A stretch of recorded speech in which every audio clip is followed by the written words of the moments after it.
So episode 2 is pretty much the background episode where we get a little background as to why they moved out from North Carolina to Compton, the Emory family.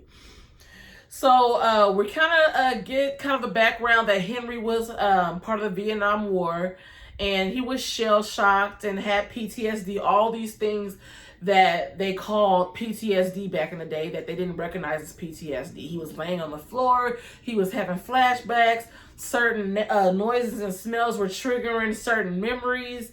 The smell of mustard gas, which of course is gas designed to kill people in masses, chemical warfare.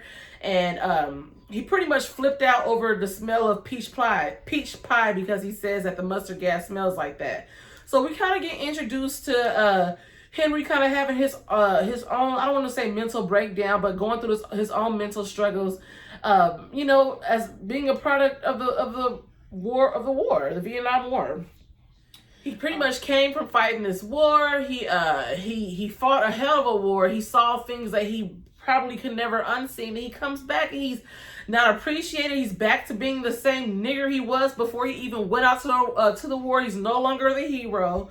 He's no longer treated as somewhat of an equal like he was treated in Vietnam when he was across, when he was deployed.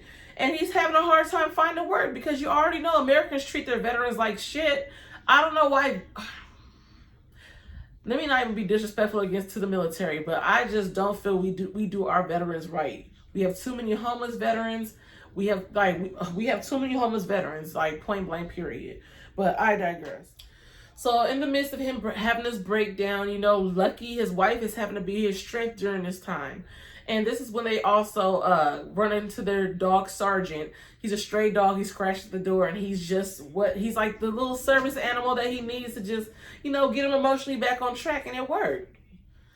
So then we're back in present day in Compton. So now we're having to reap what we sow after that outburst that I loved. I was so happy. Like episode 1 ended with a bang. I was clapping. I was yes, I'm glad she didn't go out like no little bitch. But episode 2 was like, ooh, damn, she's gonna have to face the repercussions. What's about to happen to her? So as soon, don't we know it? The police come knocking at the door. So she's like ready to tell the police, okay, my family's under attack. My daughter's got her neck scratched up. My dog is dead in the basement. We ain't about to stand for this shit. And Henry's sitting here being all docile on his yes sir. Black people, you know how we do it. You know how we do with police.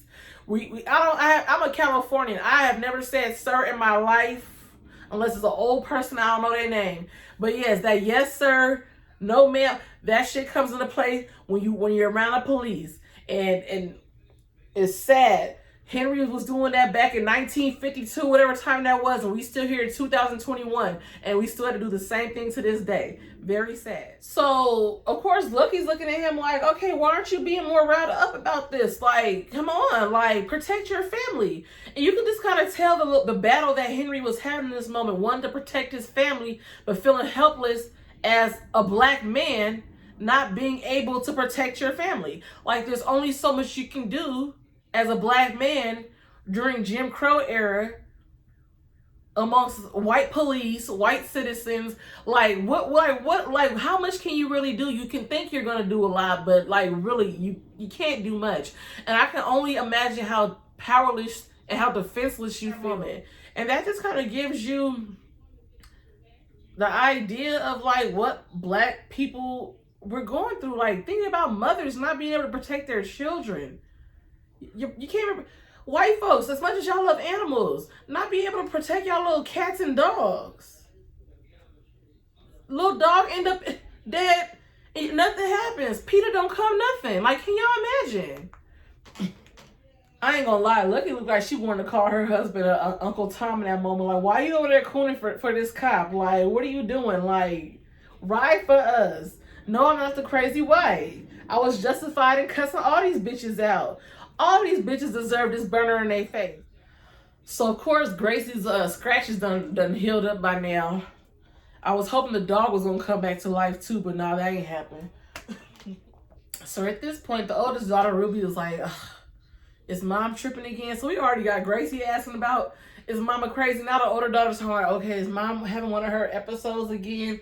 And dad's having to reassure, like, no, mama's here, like, we're not gonna lose her, like, she's still sane. And it's just still making us feel like, okay, like, what the hell happened in North Carolina? So despite little sergeant getting killed by the spirits or the neighbors, who knows, Henry still has to check into work, and he's he's kind of under the weather. He's sad about his dog. He's sad that his family is sad. He's sad that his wife could be on the verge of another mental breakdown. He's just upset at work with a lot on his plate. So while he's just sitting there having a moment to himself, of course the boss catches him like, oh, God forbid you have a personal moment. Let me call you in this office and embarrass you. But once he said something about the dog, then it was like, oh, damn near was going to give him some extra PTO because the damn dog died. Not to say that people don't feel bad about their dogs, but he didn't give a shit about his wife or his daughter scratching around the neck. He didn't give a shit about that. White people and their pets, I tell you. Y'all love y'all animals. So Henry is so frustrated at his boss. He obviously can't do anything but just sit there, just take that L and say, you know what, you got it, boss. All right. Not knowing what the fuck I'm going through. My son... my mouth always gets me in trouble. And I'll be saying how I would have been, and in those times, I probably wouldn't have been as mouthy as I am now. And if I was, my life would have been very short, I'm sure. But I just know how hard it is for me to control my mouth, and I can just only imagine being talked down upon when you just having a fucked up day like that. Damn, like, we go through shit too, bosses. And Ruby. So Ruby's in high school. She's a teenager, cute little slim, dark-skinned thing. So she's, of course, the only black girl at East Compton High. Real funny, right? Only black girl at Compton High. So she's in class. She decides to answer a question in class, and they all make monkey noises and embarrass her. And it's rather than getting on the class about being racist against this one girl, they decided to write this girl up and give her a referral and sent Ruby to the office for being a distraction to the class. Her black skin was a distraction. And it's rather than solving the problem, you just take the easy way out. You get the distraction out the way, then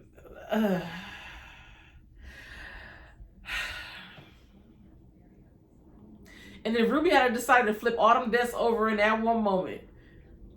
And act like the monkey they was calling her.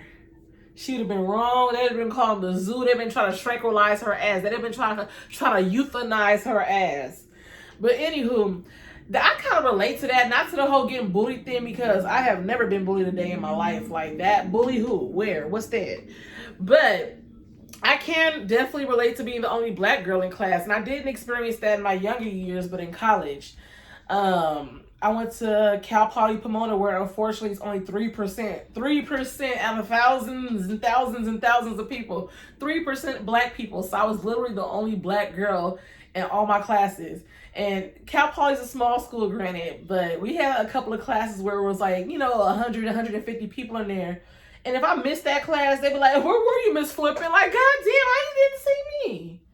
God, he ain't be here all semester. He just came for the final. But yes, I know how that feels to be the only spot in the class one day. Lucky walks in on Gracie talking to Miss Vera, and to make little Gracie feel better, she tells her, like, I see Miss Vera too. I've been seeing her since we moved here. So she's like, don't tell Daddy. Like, we got to keep this little secret, because, Lucky knows she already on thin ice. She already know her man on the verge of leaving her ass. Like, keep this little secret between us. Like, this is our little secret. We see her, but we don't see her. You see what I'm saying? So, at dinner time, after work, after Henry done had this long-ass day, Gracie, little volunteering information as. You know how young folks love to volunteer information nobody asked for. They love soliciting unasked for information. Daddy, me and Mama saw Miss Vera today. And Daddy said, we saw who?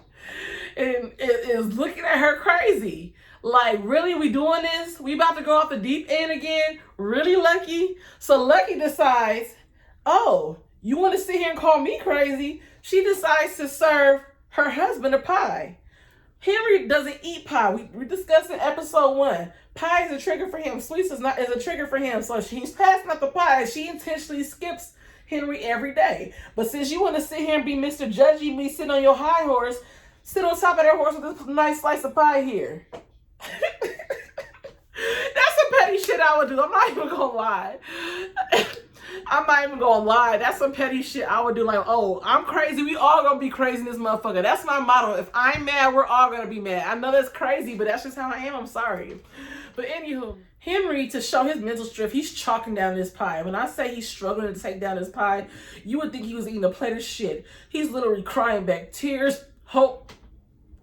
And it looked like a bomb-ass pie. I don't know if it was boysenberry. I don't even know what a boysenberry looked like, but it looked juicy. It looked like a good-ass pie.